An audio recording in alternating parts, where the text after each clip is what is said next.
Frotting. Frotting. No. Frotting is my favourite word. What is it? It's that thing you get where, like, do you know, because like Ray's got a weird crush on me. What? Right, yeah. Whoa. Right. All right. Pretend Ray had a crush on me, right? And so, like, we shook hands one day, and it'd be fine. I'd think of it as just a handshake, but Ray would be like, "Oh wow, I touched Steff today. Yeah, that's cool."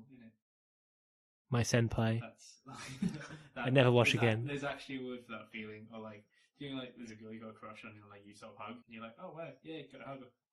There's actually a word for that. It's called So has he just got a shrine of you in his room and he bukake's all over that? How can one man... I'm good, but I'm not that good. I don't know how much you can deal out, Ray. The semen dealer, they call you. It's like the gambit of sperm. Mon ami. I'm not like the Cajun Spunker, alright? That's Ray's new nickname, the Cajun Spunker. I've just got the 90s X-Men theme playing in my head now. And then it's just the Gambit scene where he throws carpet at you, beat him one off. And then Steph's just like, reaction like... Listener, please help me. Can we not do Cajun Spunker? I mean, I feel like there's a better name out there. Caucasian Spunker. Do they make like Cajun jerk chicken? I'm really impressed by that, but I really don't want to be. You have my admiration, sir.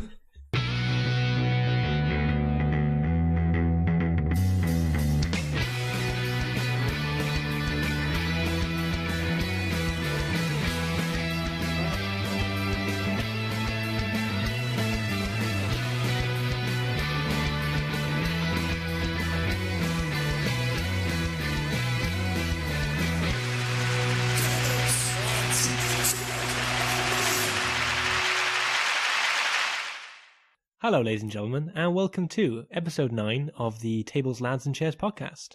I'm one of your hosts, Ray Hewson, with no nickname, I want to add. Monkey. Joined by the resident wallflower and maritime expert, Steff Hughes. Hey, how's it going? And the still unnicknamed, no wait, he has a nickname. Craine. There's just no context. The tree maker, Danny, the tree maker Craine. That is me. Hello. How are we doing, gents? I'm tired. I'm adequate. My body feels as if it's been beaten up by a testicle of Danny Craine. I feel like I've had a fist to the testicle from Steff Hughes. This... He ran into my fist. Well, I sound more like the victim, let's face it. I don't just go testicle on. Alright, we have been playing football today, just for the listeners to know. Football. And Danny rushed me and I panicked. I got out a fist and he ran into it. It's just that what you do when like a woman has sex with you and just moves a bit too quickly, it's like fist out. I'll be honest, I have no idea how to segue out. Okay, so if you punch someone in the testicle and the testicle flew out, I guess you could say it becomes a rogue one? A rogue testicle. A rogue testicle. The rogue one. So if that ball goes through the goal, is that a goal? It could be. I was getting to a Star Wars story, Rogue One trailer. I was trying to ruin that. I know. You punctured my segue. He punctured my f***ing testicle. So, gentlemen, we've all seen it now. What do we think? It looks good. Yeah, it looks good. Danny Craine. Cool. Steff? It does look good, I can't argue. A couple of things I don't like. Oh, what are they? Star Wars. Steff doesn't like there's a female, a strong female lead in this film. They've got an agenda. They're doing it twice now. No, it's just weird. It's not like, I don't even know. My main issue is that this girl seems to be on, what do they say? Abandoned from the age of 15. So she's like another orphan. Like in this galaxy, only the good people are orphans. And if you have parents, you're partly decent. Think of it, Luke, orphan, essentially, raised by Uncle Ben and Aunt Rue. No, Uncle Owen. Uncle Owen, wow. Uncle Ben's basmati rice. I can imagine them fried on the floor. See, he was actually working at the rice patties the whole time. But I want to go to Tashi's station today. It's I've like, got some power converters. yo, you'll be working on the rice paddies. What a twisted version this is.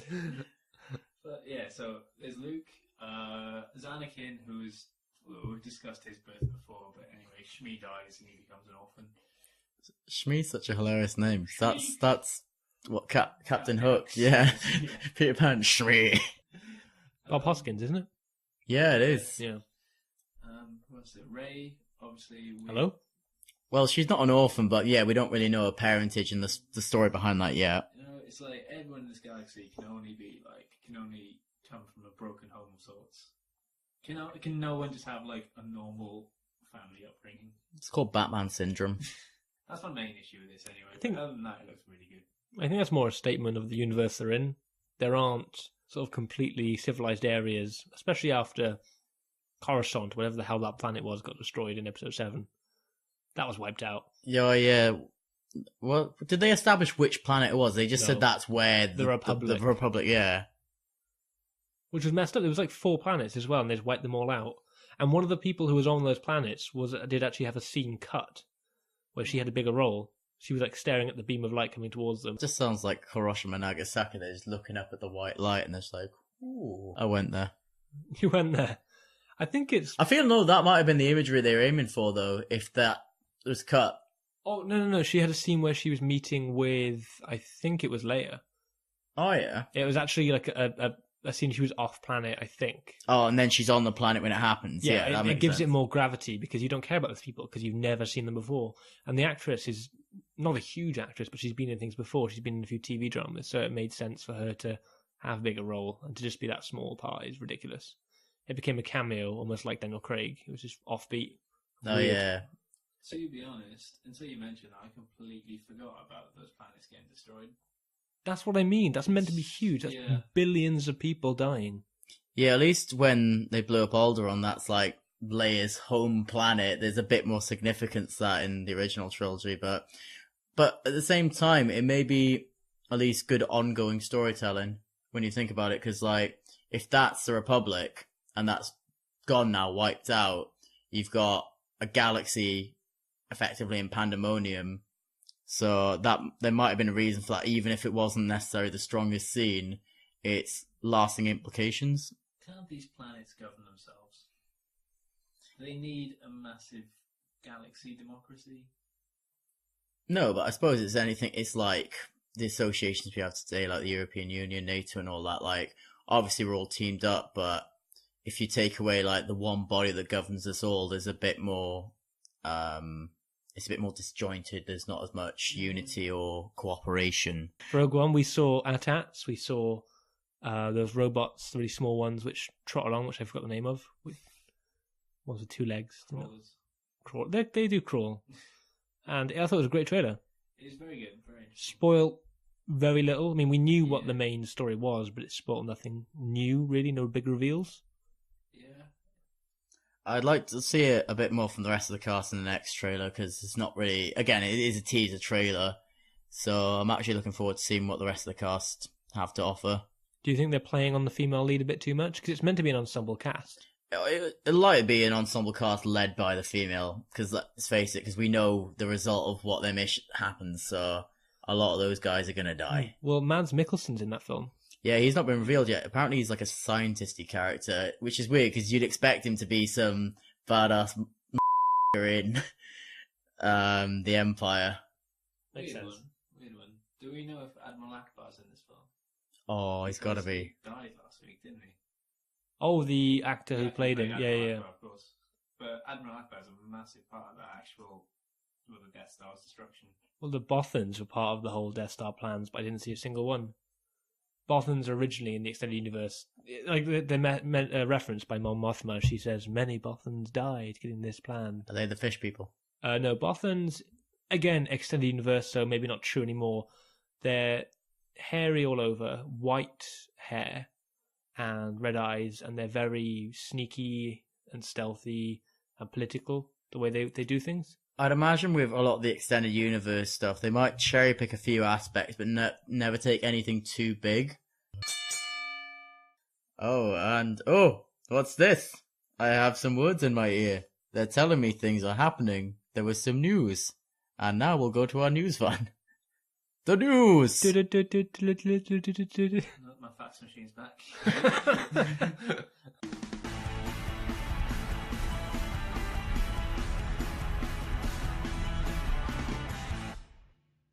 bit more action in the news van this week. First one is that this 24-year-old teacher got sacked for going on holiday and twerking and being caught on video. And that video went viral. It was good twerking. I'm not an Very expert. talented. And attractive. Now, No, would this have happened if she was a frumpy teacher? What, letting loose on holiday a little bit? Yeah, you think of your kind Supply of teacher. 45-year-old battle axe of a teacher cutting loose on holiday. We all know of one. Yeah, come on, everyone's had one. Now, if it had been her letting loose on holiday, caught twerking, went viral, would you have had the same repercussions? Is that just people? Is this like slut shaming? Well, the thing is, the fact she was really, really good at it is probably what made it go viral. Yeah, I think a 45-year-old woman trying to twerk, that's not going to be out I feel there. I feel like that's got a different. If it's the 45-year-old frumpy woman, it could still go viral, but for very different reasons. You've been framed. Fat shaming. Yeah. Things like that. And I think, to be honest, that went viral. Probably she'd have ended up resigning with the amount of sticks she'd have got from students, to be honest. Yeah, well, even for different reasons, because this was a lot to do with what parents complaining, wasn't it? Just angry parents, mainly. And it's sexist, really, in a very strange way. Yeah, well, it's not. Like, she's on holiday, and basically she did what most people do on holiday, and she wore a bikini. I do that. Well, the thing is, it's not as even if she's filmed it herself, it's just someone filming her. It's just a bit silly. Well, now I know she's on holiday, but especially with NHS as well, there's this whole idea about being a role model 100% of the time. It's part of a commitment of being part of that job, where you're meant to maintain that role model image. You know, You shouldn't be defined by your career. I get what you're saying, but I remember I read this article about police. There was like a trolley in town. They went to push it back to where it was coming from. So one of the police rode in the trolley, and like a lot of people don't trust police. There's, obviously there's been a lot of problems in like protest, Georgia, yeah. protest situations and people getting heavy-handed, just stuff like that. And obviously America, it's a lot worse. But I think this was in the UK, and like a lot of people, some people would be outraged, thinking like, upstanding citizen. But at the same time, you need to remember these are human beings. They can't be this figure 100% of the time. Well, I do feel like on a holiday, especially, she looked like she was abroad as well. Yeah. That's almost another level. She's not going to be encountering parents there. Yeah, she wouldn't have expected that. This is just a video that went online and she just happens to be unfortunate enough to be recorded for doing that. Can I just say she'll have a great career with that twerking skill? Be a backup singer in a rap video twerking. That's right. Thickle. His name's Thickle? Robin Thicke. I've always read it. I think he's a has-been now already. She'll be one of the backup singers for that Macklemore gentleman. Ah, yes. Rory McIlroy. Rory McIlroy. Golfing sensation and... I'm so tired today. I'm really tired. Like, you're naming these names, I'm just going like in complete opposite directions. Too many pop culture references, just firing them out. Can't do it. And yeah, our second news story for the week. I believe I'm getting that coming through now, and we'll go back to the news I van. haven't left. You got away from me for no reason. Well, I believe you're off doing something like I don't know. Yeah, I've been stopping a fight between Nick Cage and Vince Neil. Wow, tell us more. Or don't. Do you know what? I will.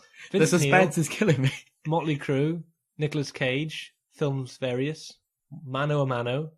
Steph, how did it happen? Last week's hero. I haven't actually read it, to be honest. Oh, I have. So, Me too. first of all, who let him out the sanctuary?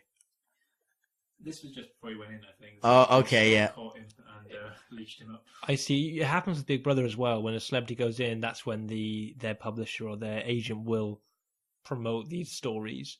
So what happened, Nicolas Cage was asked to sign an autograph by a young lady, and Vince Neil, he didn't take to that very well. He actually pulled her hair, pulled her away, and then went to go hit her. And that's where the video started. You can see him going after, and Nick Cage is holding him and grabs him in some amazing armbar that only Ronda Rousey would use. and was just telling them like, "Don't do this, not here," or something to that effect. And it was amazing. And someone in their cab or in their car is filming this, and it's brilliant to see. Nick Cage has got action skills. Well, he's been in a lot of action films, but when you say not here, that just makes it sound like take it back to yours. Vince, this has happened before. You know what to do. So many cameras. But yeah, I mean, I feel like now I know that about Nick Cage. I feel like maybe we should give him a position of authority in, you know, the celebrity sanctuary. Now he's there, he could be possibly security or the local policeman. You know. Keeping out all the riffraff in the celebrity sanctuary, you know, like Thunderlips. I was going to say the exact same thing. You beat me to it. Yeah. Keeping out good old Hulk Hogan. Double H. Now, Steff, I do believe there's a tertiary piece of news about a pub owner. Oh, yeah. This is amazing. So, basically, this guy tries breaking into a pub. Don't know why you'd want to break into a pub. Yeah, so basically this guy decides to try and break into a pub dead at night, like 2 in the morning. Breaks the door, obviously gets arrested by the police. And the landlord comes down. And so the whole pub is cordoned off. It has like the police tape all around it. But, you know, not to be put off by this, the landlord actually puts a massive billboard out, well, not billboard, one of those chalkboards outside that just reads, "Pop inside and see why what did it say?" I think it was like, "This pub is so popular, someone tried to get in 8 hours early." But, you know, I thought that was particularly clever. If I see any little thing like that, that's probably enough to catch my attention just to go in and have a browse. You know, I like it when someone at least tries to have a sense of humour. And Nobody browses a pub. I browse pubs. I browse pubs. I went to Savannah's once. Loved around the place. I went, They let Those you are the in. views of Steff Hughes and no one else alone, especially the podcast itself. I don't know. I'm part of the podcast, and I'd say Savannah's is pretty grim. I went half in there once. Half in. Half my body was Didn't in the door. fully commit to Half that. the body wasn't in the door. you just browse the outside scenery. Browsing the doorway. A wrinkle ladies. All the way from cougar to cheetah.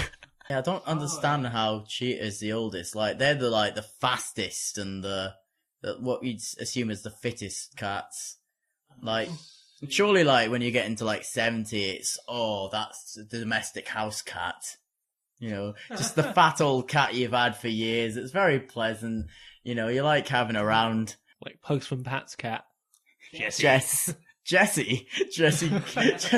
Yo, hey! I do want to... Okay, do you know what? I'm going to do a Postman Pat mashup with Breaking Bad and have Jess the cat as Jesse Pinkman. Postman Pat delivers meth from his van. It's the perfect disguise. Probably a good time to move on to the main event of the evening. Yes. This week's main event is based on heists. The ones that really stole our hearts, I guess you could say. Oh, someone infiltrated my body and stole my heart. Isn't that pretty much like the plot to Crank 2? Someone steals his heart? Heists, yes. So yeah, heists. Most prolific, maybe most obscure, who knows? But we'll go straight in there with Danny Craine. Yeah, I picked a weirder one, but it is something that, well, it's in more recent news. It's not really historical as much. So this was in 2008. You might remember the story. There is a guy who put up an advert on Craigslist, and he was offering to pay like about $28.50 an hour. So he's trying to get in a load of like road workers. So he told them, all right, everybody dress up in this uniform, like wear like a blue kind of shirt, like a face mask, goggles, all this shit that'll kind of like, you know, make them look legit. And he basically told them to stand to meet outside this bank.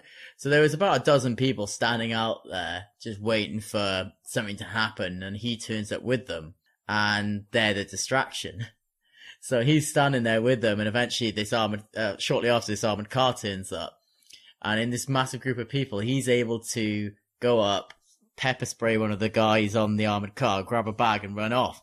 And of course, because there's like about 13 suspects total that look exactly like him, it's a bit hard to lay down the person you want to catch.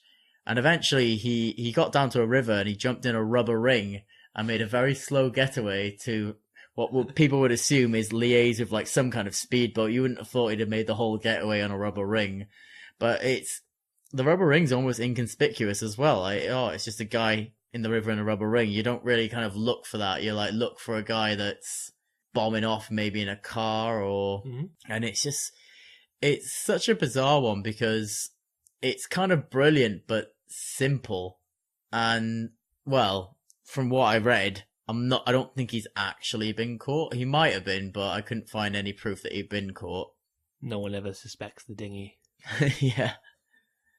But yeah, that's my story. It's a very short one, but I think it's nice. Yeah, it's funny. Clearly, that man has been watching the Assassin's Creed first trailer, where the lead guy kills someone, then just disappears into like a group of monks. Have you seen that? Yeah. Very much the same thing. Practically identical. But at the same time, his uniform is a lot more assassin-y than the monk's very basic robes. Yeah, you can clearly see it. Well, no, I mean, it's ballsy for one thing, but I feel like it requires a lot of setup in terms of money. I mean, he's got to... Did he pay them in advance, or was it... Pay these people? No, they just turned up. With the hope of payment? Okay, Yeah, because so like... actually paid them. There was a wage there. Somebody offering $28.50 an hour to work on the roads. And like... I would. Yeah, and it's just... he knew people would take the bait. I mean, I'd imagine you have to be in a significant size like town or city to be able to pull that off. Like for you to know that many people are going to turn up. And I mean, I'd have hoped he'd have paid them from like the money he stole. That would be the right thing to do. I'm just imagining him like drifting down a canal with the police walking next to him on the pavement. And he's like, "You'll never catch me." And it's like, should we just like shoot a bullet at his dinghy? Punctures. Yeah. There's an elegance to it. I think it's classy in its own way, but I don't know. I mean, if it was a speedboat, then that would involve a lot of setup. But yeah, well, it's kind of brilliant because it does feel very low budget. Like he literally bought some stuff to look like a road construction worker and some pepper spray and a rubber ring. Like it definitely screams, "I don't have much of a budget on me."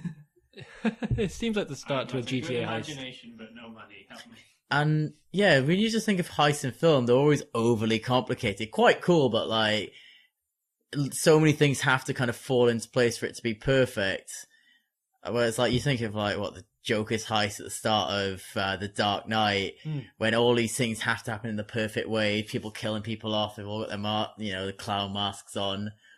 Then the school bus just happens to reverse through at the same time. All the school buses are kind of like gridlocked, moving slowly forward, and then it's somehow able to sneak in the middle of them. It's military precision. Yeah, whereas this is just like, I got it. Let's get some guys to turn up in uniform and then make a slow getaway on a dinghy. Points for creativity, anyway. No, I agree. Now, if they're doing like aerial surveillance looking for this guy, do you think he must have taken off the gear? So he's just there in like his underwear, just drifting along this dinghy, because they wouldn't think twice when they see him. Either that, or it was all Velcro and he just ripped it off like a stripper. A true hero for us all. Have I ever told you guys about my dominatrix story? No. It's not even as funny as you think it is, right? Well, don't tell it then. Like, that's fair. Alright, fine. Oh, tell it. In Cardiff, when I was living in Cardiff, right, there was this girl I quite liked, and I used to walk past her on my way to uni like every couple of days. So, Ooh. yeah, I like girls. Where was she that you were walking past her? Was she was chained up? She was a she was a fundraiser. Like, she asking for change. She was continuously on the streets. Did she work for Concern Universal Steff? Yeah. I called it. I was going to say big issue. Just they're based in Cardiff. Yeah. So I just took a stab in the dark, and they have some sexy women working for them. Shout out to Concern Universal. We don't sponsor them, and they don't have any affiliation with us. I hate Concern Universal. I used to give money to them. I used to as well. A sexy woman. I would say a sexy woman duped me, but it was a guy, and it was just after I'd had sex. So I was kind of like really happy at the time, and this guy like stopped me in the street. I was like, "Yeah, why not?" You pulled out. He turned around. He's just there. It's like, really, this was just a clever ruse. It was the day after my birthday. I was really hungover and fragile. And this guy just kept talking and talking to me until I just gave him my card. It's just like, yeah, take my money. Go away from me. Anyway, so like me and this girl, we see like each other like 2 or 3 times a week. And like we got chatting, everything is fine. And I think I was going to go home for uni. And I think she was going to go away. So I was like, oh, yeah, I'll ask her for coffee or something. Fine. Next time I see her, I'll just ask her for coffee. Grand. My mum asked me to go into St. David's Centre to pick up tickets because she was going to see a psychic, right? So we've got dominatrix, your mum, and a psychic so far. Right. So I walked into St. David's, picked up the tickets for this bloody psychic who's called Sally Morgan or something like that. Let's not promote her. I'm going to bleep that out. All right, fine. Censorship ducker, if I've heard it. Censorship duck, my fucking A. She's a fraud anyway, so she Not confirmed. As opposed to all those other psychics out there. So anyway, I actually saw this girl like as I was walking out, and she was like, "Oh, how you doing?" I was like, "How you doing?" She was like, "So, what are you up to?" I was just like, "Oh, I just bought tickets for this." Actually, her name's quite important for the story. Go. Whose name? The name of the... Sally Morgan. Okay. What's her name? Sally Morgan. No. Oh. So I was just like, yeah, no, I had to buy tickets for my mum. She's going to see a psychic called Sally Morgan. I can see where this story's going. And she was just like, that's a weird name for a psychic, isn't it, Sally Morgan? And I sort of just wanted to get off this topic and just get to asking her out. So I just panicked and went, oh no, I think more of a psychic's name is like Dominatrix or something like that. And then I just went, oh, I just said the words Dominatrix to this girl. And she looked at me and I stared at her and I just went, well, goodbye. Oh. Oh, I was hoping that you were going to take her home at some point, and she was just going to... Oh, no, she was going to take you home and take you to a sex dungeon and, I don't know, slap your testicles a bit. That's what you're into.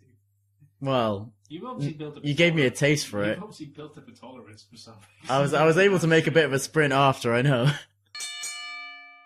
Oh, I just want to make a Photoshop with Steff saying dominatrix to a girl and just scaring her. Dominatrix. We should go and find her again. She might still work for them. Let's go to Cardiff. They come to Carmarthen sometimes, don't they? Do they? Yeah, they like want every now and again. So I used to see him on the street and they try and stop me. I'm like, I already give money to you, and then I'd walk off. Fair enough. Right. Which I did at the time, so it was fine. Except to talk to the sexy ones. So, moving on. In the best way possible, Steff Hughes. I was going to call it fraud then, it's not fraud. Notes at the ready. Sally Morgan. Can you stop, like, noising up the table? We need to reset a prop here. Right, so my heist. Is it heist or heist? Heist. Heist. Haste. Haste is... With speed! With I speed! was just pretending to be Danny then. A slow Is heist. it a mode or a mod? I didn't say that. Can't be said. No, you didn't say that at all. Anyway. Modicum. Modicum or modicum. So my heist is the Isabel Stewart Gardner Museum. She's got the hardest name though to say. Isabel Stewart Gardner Museum theft. Say that 5 times drunk. Isabel Stewart Gardner. No. You're drinking water. Yeah. So it happened on March the 18th of 1990. So quite recent. Boston, Massachusetts. There's this really famous art gallery there, owned by Isabel Stewart Gardner's relatives at this stage. She was a wealthy art collector in the early parts of the 20th century, and of course she amassed this massive museum of loads of artwork. It's stolen Nazi artwork. No, this is all properly legit and stuff. And so what happened was that around midnight on March the 18th, 2 men dressed as police officers buzzed the museum doors. Obviously, rang the doorbell. Essentially, there are 2 security guards working that night. So usually, no one comes into the museum at all. But obviously, the guy seen it was a police officer let him in. So anyway, so this guy lets the 2 police officers into the building, or who he thinks are 2 police officers. Anyway, so the police officers explain why they're there. then one of the police officers go, "Oh, you look familiar. Have you got an outstanding warrant?" to the security guard. And obviously the security guard's like, "No, I don't." And then the police officer just basically just arrests him there and then. And so the other security guard then obviously comes up and goes, "Oh, what's going on? What's going on?" At which time the other police officer sort of battens him in the head and handcuffs him. Then obviously the two police officers announce that this is actually a robbery. And they chain them to pipes and, as you can imagine, radiators and stuff like that. And basically, in the course of an hour and 20 minutes, they go on to steal over $500 million worth of artwork. Which is cool enough. You know, it's quite a lot, 500 million, but... quite a lot. But basically, they had this museum to themselves. They went upstairs, they smashed all the alarms, so none of the alarm systems went off at all. And obviously, they had the run of the place, and they could have taken anything they wanted, but they focused specifically on 13 pieces of art, which, you know, obviously meant, usually you can imagine that means that they'd been paid by art dealers to go and grab them. Yeah, and that's basically it. So they got away with 500 million worth of artwork. They had 4 Rembrandts, 4 Degas, and Degas or something. Djali. And 1 Vermeer piece of artwork, one of only 34 that's known to exist. And they've never been heard from again, never been seen again, lost, like the Nazis. Portraits, stolen artwork. The Nazis lost, they weren't lost. Let's just make that clear. I feel like with that does sound like specifically they were going for those pieces, like they were hired to grab those, hence why they only grabbed those, and they probably just went into someone's private collection where they're never going to be seen by anyone except for the most elite of the dark arts people. Donald bloody Trump. And his fancy pants artwork. I don't feel like Donald Trump would be the kind of guy that would buy art. No, he wouldn't get it. No. Like, this is why America is so bad. All those artsy-fartsy facts. Mexicans! He's Richard Nixon all of a sudden. Just like calling out anyone foreign Mexicans, like, all these Italian paintings made by Mexicans. Look at them sneaking into our country painting famous portraits. With American paint. No, but yeah, that is, yeah, so 500 million, they probably didn't selfishly take anything for themselves on that one. They, as Danny said, probably targeted some of the specific pieces that people wanted. And that's ridiculous, because I haven't actually heard of that story at all. And that's a huge amount of money. I mean, they make big deals about the Great Train robbery, that sort of thing, and the British Bank robbed, which was remade with Jason Statham. Ocean's 11. Well, it's like, when I was doing my research, I read about when the Mona Lisa was stolen. And literally just a guy went in on like a Sunday when he knew it was closed, hid overnight, and when the guards are going off to get water, he just grabbed the Mona Lisa, pretty much walked out, kept it for like a little while. Then the idiot tried selling it to a big gallery. It's like, surely you'd find some black market not just some gallery in Italy that's like everyone goes to. He takes it to a pawn shop, like Pawn Stars, and like, yeah, I've got the genuine Mona Lisa. Oh, well, $15. That's all I can do. This is clearly a fake. My other favourite is when the World Cup got stolen. Are we talking about when England got kicked out by Germany because of the ghost goal? 'Cause that was a stolen World Cup. No, when England won the World Cup in 1966, I think. Yeah. Yeah. The World Cup got stolen. By who? By someone, I can't remember who. I haven't done my research on this one. It was found by a dog called Pebbles, though, I believe. Oh yeah, it was found in a bush, wasn't it? Yeah. I want to talk about D.B. Cooper, a man who's been referenced before on this show in our conspiracy theory episode, which was number 1, I think. Yeah. Conspiracy theories number 1, yeah. So if you listen to that one, I apologise, but I mentioned D.B. Cooper, the only ever aerial heist committed in the history of the world, and he was in essence, a badass. So this guy in 1971, November 24th, boarded a plane from Portland, Oregon to Seattle, Washington, and nothing particularly special about him. He wasn't armed or anything like that. He had a briefcase, which was sent into luggage. And after a little while, he had a bourbon and some soda, and just sitting there relaxing. He handed a note to a air stewardess who was near him, and her name was Florence Schaffner. Foxy Brown. Foxy Brown. So Florence Schaffner, he handed her a note, and she just thought it was some businessman in his 40s trying to pick her up. So she just put it straight into her purse. To which he then went, "Miss, you better look at that note." And the note said something along the lines of, "I have a bomb in my briefcase. It will go off. Please alert the pilot for my demands," that sort of thing, you know. So she immediately alerted the pilots and landed the plane in a place where he could get some money. So he got about $100,000 at the time, which is worth $1.17 million, which isn't the biggest of all the heists. True, and that's the thing. It's quite a humble theft. A humble theft. He didn't ask for too much. And this is the thing. The whole way along, he's being really respectful to the crew. He's being really nice. Think of like a really classy, like Frank Sinatra style guy here, okay? And he's That's life. And he's knocking back bourbon. Don't fly with me. Perfect. You set that up perfectly. So this guy's knocking back bourbons. He's even paying for them as well. Like he's being as classy a gentleman as he could be. Now his demands were that they refuel, they hand the money over to him. They also give him a parachute. They offered to give him a military parachute, but he demanded a regular civilian one. Really weird. Not sure why, but he did. So he gave over some of the hostages and then demanded to be flown to Mexico. So the flight to Mexico, that happens. It doesn't quite make it all the way though, because he jumps out.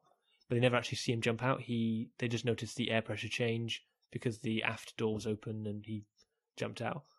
Now this guy was never seen from again. Now he was registered under the name of Dan Cooper, I think it was, and eventually he was given the name DB Cooper from some other evidence that they found.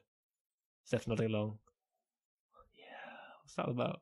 I just love DB Cooper. Go on, yeah. He's so cool. But nothing emerged about him for years. People have tried various algorithms to work out if he jumped out at this point where he would have landed. After a while, some of the money which had the serial numbers of that they gave him, the FBI gave him, was located and sort of out in distribution somewhere. They tried to work out from that where it could have been and just never found. Never found. It wasn't, again, a huge amount of money. It's enough to live comfortably for a few years. Mexico's a bit different, especially about them. But he didn't jump out at Mexico. He jumped out before then. Where? He was still in the US. What? So right down the bottom, like New Mexico and...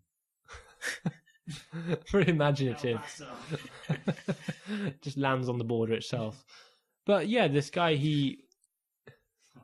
like there's little pieces of evidence. Image of him just landing on the wall that Trump wants to build. Like, whoa. Just like testicles first. Time travelled all the way to the future. Because let's face it, he's going to get some sort of power, isn't he? And he fell through a portal. Where am I? An aperture science portal. That'd be quite cool. So yeah, this guy, classy the whole way along, never used any violence, and drinking bourbons like there's no tomorrow, got away with it. I thought he was awesome, and a real mystery, and has its own conspiracy theories as well. But that's my pick. Boom. I love DB Cooper. He's just the coolest guy. Just like everything about him. He's the original Heisenberg, though, isn't he? So his pictures are not just Heisenberg. Very kind of suave charm to him. He has got a charm to him, and there's little pieces of like a pearlescent necktie, tie clip which he had, which was apparently something that I think like a grocery store manager at a certain firm wore. So they like have these little pieces that they're trying to put together, but just couldn't find his proper identity. They had a theory, but I think that was debunked a couple of years later. You just have to wonder whether he's just been kind of immortalized by the act, or whether he was just like really lame before, but he practiced this so hard that he just came off as the coolest going, and he was just this lame nerd before. Well, at the time, smoking was allowed on planes. Yeah. So this guy, he's smoking, he's knocking back bourbons. Yeah, he's as smooth as can be because he's probably pretty drunk. Yeah. But the whole thing about like handing her the note and her just ignoring it at first, and then him just nah. read the note. It's beautiful. It's beautiful, and the guy doesn't necessarily deserve praise because criminal law, but at the same time admiration of some kind. What a guy. DB Cooper, what a guy. So I suppose now we should probably pick a winner. I suppose so. That's how it usually works, and that's on my list here. Winner. That's the next line. Okay, winner. We're reading from the script now. On the script, the best kind of comedy. I choose DB Cooper. I knew you were going to do that. I had him. I didn't even try. I wasn't even targeting this man. DB Cooper. Let's put this in context. I chose DB Cooper, and then Ray chose him as well. And because it's Ray's house, I didn't have him. No, no. Don't make it seem like that. That's not how it was. Yeah, backtrack if you want, backtrack. Yeah, This is my show. I had DB Cooper as well. He is the coolest, let's face it. And on the whole note of having a style, I mean, it's not just having a heist. I mean, those guys, for example, in Boston, they went in as cops and then just strong-armed everyone, into getting those paintings. But I feel like class and style is what wins it. And nothing screams that more than floating away on a bloody rubber dinghy. Which is why I'm not voting for myself this week, even though I really wanted to, because that rubber dinghy story is brilliant, especially with the diversion. And there's a class to it, but almost a redneck class. Yeah. Sort of thing, It's this low-budget film. You could almost see, like a C-list film. I'd want to see it. Made by the Asylum. Definitely made by the Asylum. Like, there's lots of film they could make on a budget and it still make it actually quite good. Mm-hmm. Definitely. Okay, so if that's what we're going for, I'm gonna have to make myself win this week. Surprise. Have you ever voted for someone that isn't you? Yeah. I've voted for myself once since I've been on the show. Oh. And that was the one time I won so far. Sorry, go on. Yeah, I'm not the arrogant you think I am. No, I'm going to vote for myself because, our resident champion is MIA at the moment. Absolutely food poisoning. Hope you get better soon, Scott. Get well, Scott. Love you. Yeah, Mr. Hard-On for DB Cooper. I can't give it to you. He's pitching a tent for DB Cooper right now. The Coops. Yeah, I just really enjoyed my story because I read through a lot of stories doing it, and it was just so kind of almost whimsical. It could be a Disney film. I enjoyed my story. It was well narrated. Like Morgan Freeman, he'd narrate that. So on a vote of 2-1 to 0, sorry, Steff. It's fine. Danny Craine, you are yet again the TLC champion. Tactical win, but I don't care. Why have you written down beef? BTTF. Back to the Future. Oh, it looks like beef from my angle, sorry. Foreshadowing. Well, we could just talk about beef in this next segment. We could do. Now, ladies and gentlemen, the theme song you heard at the start of the show and the end credits song that you're going to hear at the end. And the theme you're about to hear right now. Were made by a beautiful man by the name of Lee Shears. Now, Lee Shears, we've devoted this section to you, and you've devoted the song to us. And yourself. Covering yourself in glory, as you always do. This week on Lee Shears Wonder Years. Covering yourself in glory. That just sounds like you're jizzed all over yourself. Glory! The Cajun spunker struck again. Lee Shears, yes you can. Can you jizz it? Yes you can. Yes, you can. Only highbrow humor on the TLC podcast. Jizz jokes. Lee Shears Wonder Years.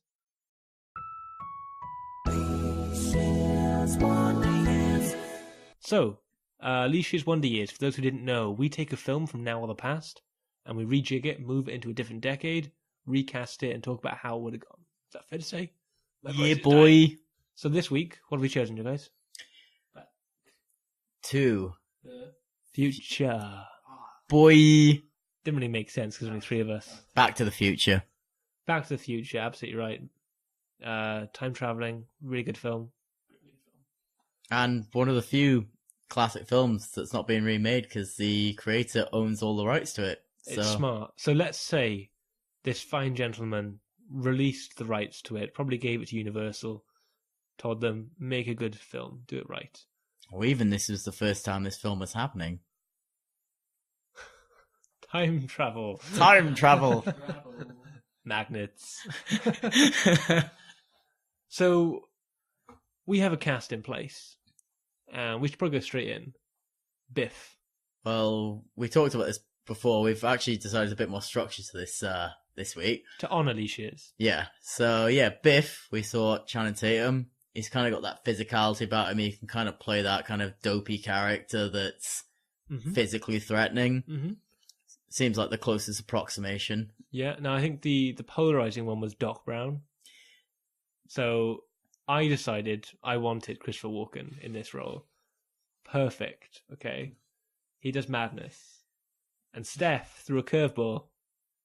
I can't think it was named George, is it? Daniel Day-Lewis. Yeah, Daniel Day-Lewis, I chose. Method Because acting. As ever, Daniel Day-Lewis is a method actor and would somehow manage to build a time machine. Do you reckon he'd only take the role to build a time machine to wipe out the reboot? Because he's like, he knows it's not going to be as good as the original, so he'd be like... He'd rather be never made at all than made badly. That's Yeah. a smart idea. I'm still with Christopher Walken. I prefer Walken. Yeah. Like, Daniel Day-Lewis, we can keep talking about him every week. Too serious. Never put him in a role, but we can talk about him because he could be in any role. He could be Marty. He could play every role. With his dad, his mum. I took a bath in stem cells and now I'm only 18 years old. Okay, so Marty's mum, who we got in her younger years after he time travels back. Shailene Woodley, she was my choice. Oh yeah, we did talk about this. She has an indeterminate age, which is perfect for a film like this because she has to play high school, prom, that sort of age. And she's kind of at that point in her career where she's, cheap enough to bring in. I mean, I also said Chloe Grace Moretz. She's one of those younger stars that's got a rising profile, but it's probably not too expensive yet. She's not in the big blockbusters, is she? Mm-hmm. She's in the kind of smaller, but still. I'll go with Shailene Woodley. Okay, I'm cool with that. You've got Marty McFly, played by, in this case, Tom Holland. Yep, the new Spider-Man. Sitting next to George McFly, played by, and this was a polarizing one because Danny, we didn't really agree. We had to really crowbar this in, just because he deserves a good role after Horns. Rupert Grint. Rupert Grint, after watching his best friend in Horns, disgusted by the performance. Daniel Radcliffe. I thought he was a bit too old because, like, we talked about this last week. They used to cast kind of older actors to play younger people, and like, I do, agree. You can kind of conceivably play a younger person, but I think it's just because the way we stacked the cast so far, they are genuinely young people. It just feels a bit awkward, but he's got that kind of vulnerability. Yeah, to him. Like, I mean, he's only 5'5", 5'6". He's shorter than Steff. Oh my god, there's such a thing. Yeah, I can see it. I don't necessarily agree, but I've been outvoted, so I'll allow it. I will allow it. You will allow it. Yeah. Now, there's the biggest role in this film is not played by a person. It's played by an automobile. Nor a terrible automobile, one that is known for breaking down regularly and is made by a man who married a 15-year-old girl. Elvis Presley. John Z. DeLorean. John Z. DeLorean. Oh, DeLorean. It's an iconic car, but yeah, let's face it, if it was made today, it would be made with something that had some kind of relevance, and I think we all agreed on it would be some kind of hybrid car. Yeah, either the Prius, maybe a full electric car like the Tesla. Yeah, and it would be like half electric, but I don't think they use nuclear power these days. That's just not great for time travel. Methane gas, chip fat, chip fat. Half the key to time travel. Okay, now, so yeah, we got a hybrid. We got Daniel Radcliffe. We have Channing Tatum bullying Daniel Radcliffe. We have Shailene Woodley and Tom Holland and Christopher Walken. It's a ridiculous cast. Shall we talk about how the story goes then?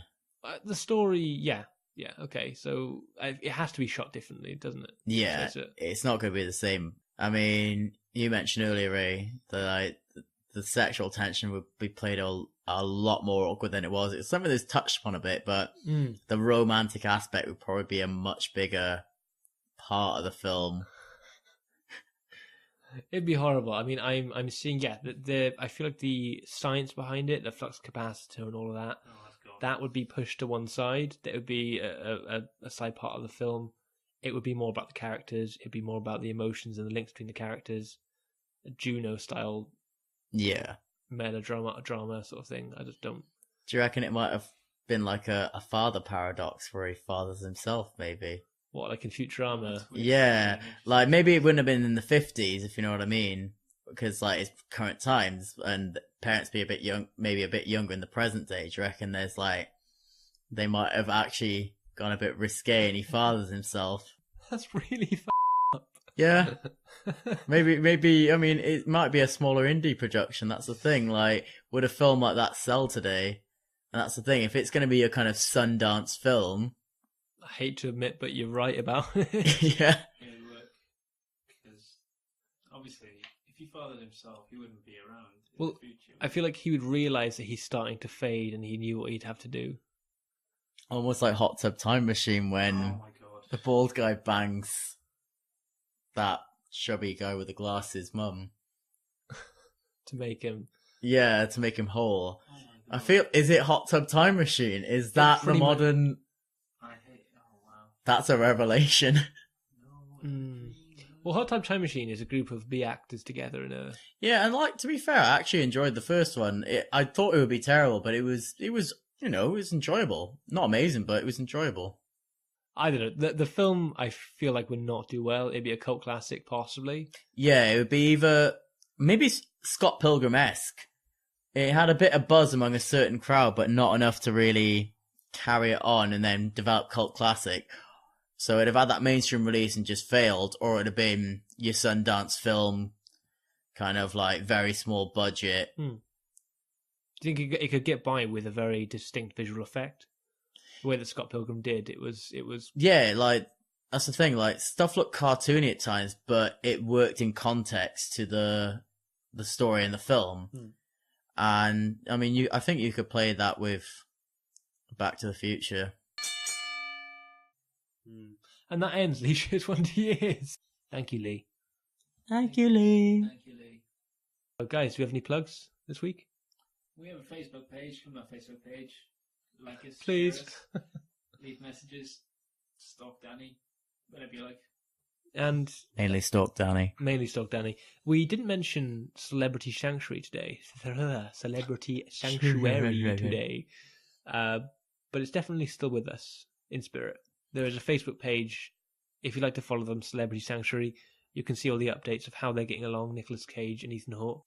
I think they're playing hide and seek this week. For a week.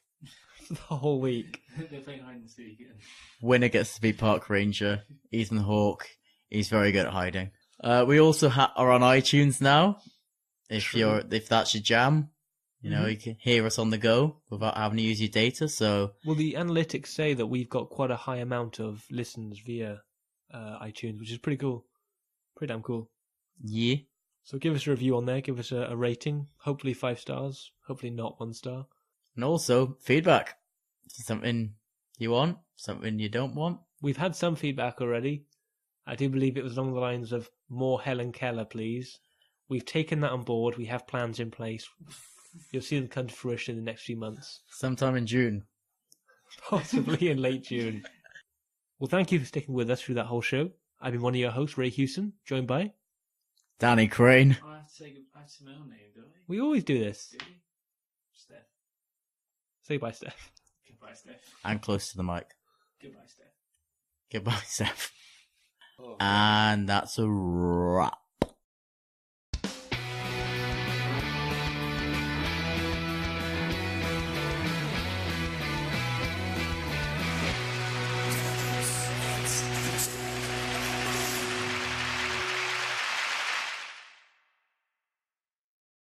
So, fun fact for the week.